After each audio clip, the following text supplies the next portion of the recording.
Hey, everybody. This is Krewella DeVille of React Radio. And this is Kaizen and Krewella of React Radio. We are live at the Hideout Bar and Grill with Mr. Daon Mitchell. How you doing, sir? I'm doing good. Just chilling on this Saturday after, getting some class work done, starting on my taxes, but I'm here.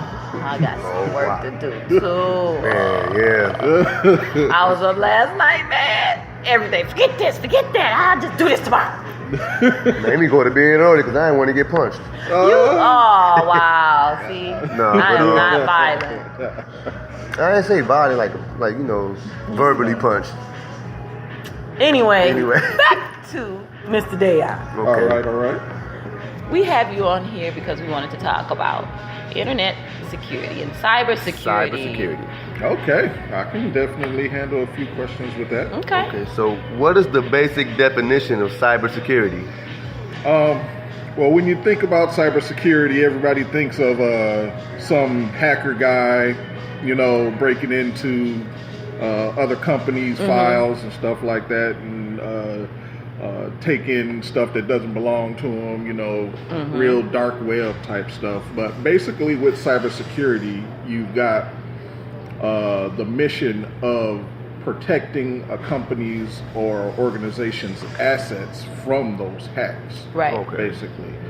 Just making sure that information is secure, making sure that all parties are able to be protected at every stage, at work and at home and in everyday life, basically. Okay. Pretty cool. So, What got you interested in it?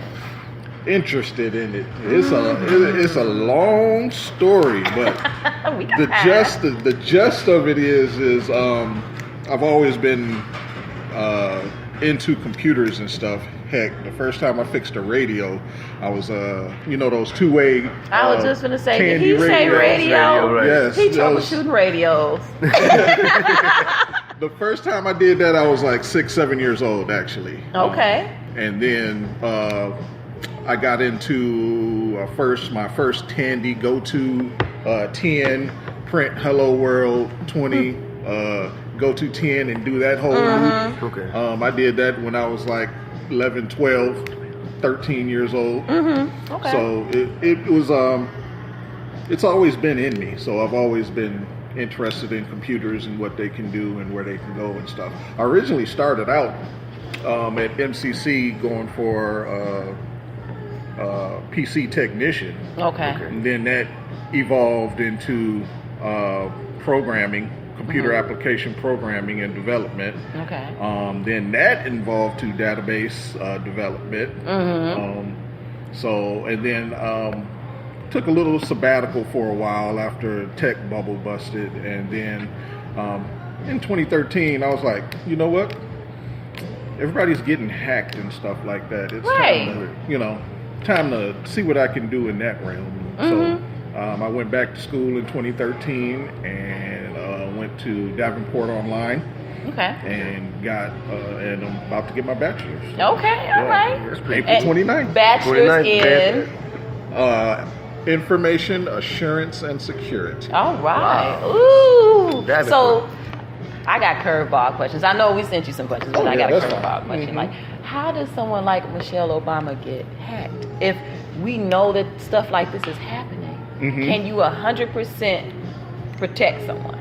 There's really no 100% protection. Okay. Even they tell you with any antivirus, there's no 100% guarantee that antivirus is going to protect you from getting a virus or anything. Okay. The best that they can do is what they know. But what they know may not be what the hackers know.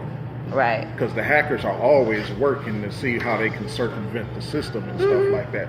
In most regards, all antivirus and stuff are doing is reacting to what's out there. Okay. Okay. But from my learnings and from seeing what's been out there, you can have virus A, and they can put a patch or a fix out for it, and then it'll polymorph, basically transform into something else unrecognizable by the sensors or anything like that. And then it can stay hidden or take over a machine and make that machine part of its zombie net Wow. Basically, what a zombie net is basically. I was just gonna ask, what's the zombie net? I'm sorry. The zombie net is basically where they take over your computer, and it acts normal and everything, but at a moment's notice, when they send the command from home, your computer becomes their computer, and they can use your computer to download porn, download child porn, attack other people's systems, you know, record what's going on in your house and stuff like that. So that's what becoming part of a zombie net entails. Sound like a setup. Yeah. Stay off those porn sites. That's the problem. Right. Download music and be in your, how you be in your own comfort in your home when somebody got your computer zombie. Exactly. Zombied out and watching you the whole time. It's definitely some things you need to know before you go online. Because wow, that sounds like a whole lot of fixing. Once it gets done. If you knew half the stuff I knew, what's actually going on right now, you'd be like, oh my gosh, there's no point. Just log off and just get off the internet. Right. That's how I got a curveball question too, because they said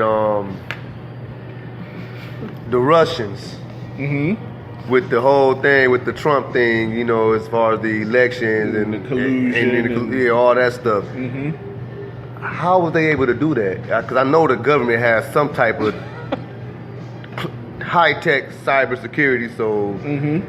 Okay, so the Russian thing, the Russians, how they got into being able to affect the elections is basically they've been spoofing Facebook accounts and spoofing Instagram accounts and Twitter accounts. So that basically means that when they spoof, they say, hey, I'm Sinead, right? And I support this message right here. Right. Everybody that likes Sinead looks at that message and say, hey, there's a little bit of truth in there. I should be going that way too. Right. You know what I'm saying? So when that happens, that's how they affect it. They basically sway people a certain way. Okay. You know, and so that when you have a whole lot of people that believe a certain way, such as people who voted for Trump did, you know, you can sway a whole lot more people that are borderline or in that demographic, right, by having people spoof accounts. Wow. So what you if you watched after the election, they did a whole house clean basically of accounts on Twitter, Instagram, and Facebook. And it was like millions and millions of accounts that were like spoofed, and they were actually went back to a Russian account. So now, whether or not there's been any collusion in that regard as far as Trump and the Russians go, we don't know yet, because they're still panning that out with Mueller and everything, but that's the whole political realm. Yeah. Right. Man, I'm thinking like, what if somebody if their account was zombie?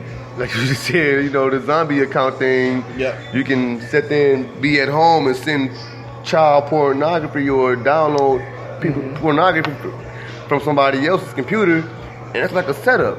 Man, when I heard they hacked Michelle Obama, I was done. I was like, there's just no, I don't even need to really hide my social security card. They just gonna get it anyway. It don't matter. It doesn't matter. If they want it, they can get it.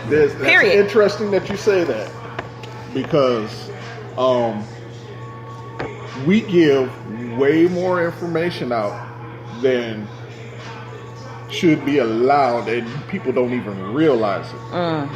Okay, there is this framework in the hacker community called the OSINT framework. Okay. Basically, it is open source OS intelligence, INT, OSINT framework. Okay. Basically, this framework allows you to run a certain program, and it will go out and get all the public information that you already have out there.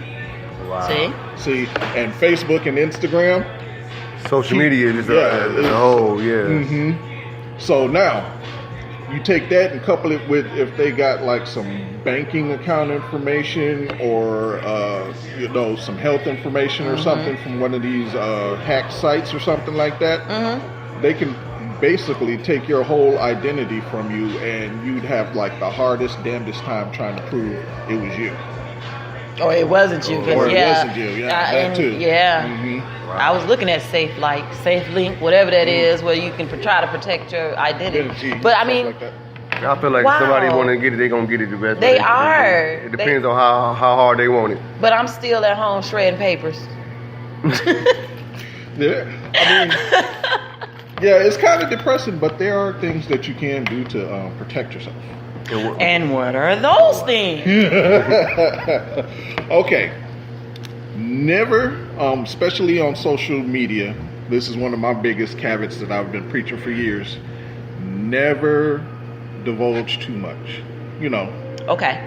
Proud accomplishments and stuff like that. That's good and stuff like that. But when you like posting like every little key detail that you're doing in your life, people can actually track that and put it down on a day-to-day log and say, this is what this person is doing, this is what this person is doing, and stuff like that. Dates of birth, any PII, personal identifying information. Okay, so definitely do not put out there. You telling me I gotta take my birth date off Facebook? So people can't tell me happy birthday. People can tell you happy birthday, but they don't need to know all of it. Right. I mean, you can. Well, if I don't have, okay, whatever. They don't have to say happy 54th birthday or anything like that. And I'm not saying that's your age or anything like that. Oh, then he called me old. No. Me and you the same age. You see, we gonna keep that. We know each other age right there. Right. Okay. But yeah, we don't. I need feel to be so young right now. I'm sorry. You don't look it. No, I'm just playing. You are so handsome. Then you don't give me a fake blow kiss. I wish this was I'll live. hold your hand for the rest of the show. But no, like you said, as far as like information like that, as far as social media, PII information. Don't put your dates of birth up there. You don't necessarily need to put your address. Hometown is all right, but then they can do some more research and pretty much find where you're at. Because the location thing. Yeah, because the location things, if you're trying to be incognito, then you need to shut off your location filter, your location tags. Stop putting your hometown in there and stuff like that. You just need to basically blank your Facebook page out and just be on there like it's just me, because somebody can take your picture and take the information tags out of there and make a whole nother page and they can figure out where you stay at and when you'll be gone. And this is one of the biggest caveats: never tell anybody when you're going on vacation. Yeah, do that after the fact. After the fact. Yeah. Because not everybody on Facebook is on there to just say, hey, she being happy, yay, Hercules. Right, they be like, no, they see time to Grinch. Yes. And also, I know it's crazy, like you said, as far as like the cities and all that stuff where you come from, because I think on my Facebook page, man, and people done ask me, I got Twin Lakes, Wisconsin. As my city where I live at right now. It's Twin Lakes, Wisconsin. Is that even a city? It's a city. It's even in Muskegon, Mississippi. Oh, I know that. You know what I mean? So, like I said, I don't think I never put like, okay, I'm from Muskegon or I'm from the country. I ain't gonna say where else because I don't want to get my identity stolen right now. They'll give it back. I grew up on Peck and Hume. Stuff like that. Right, so it's certain things that you just shouldn't put out there for like public record, because once it's out there, it's out there. You know what I'm saying? So now it's actually to the point now that we need to start reeling in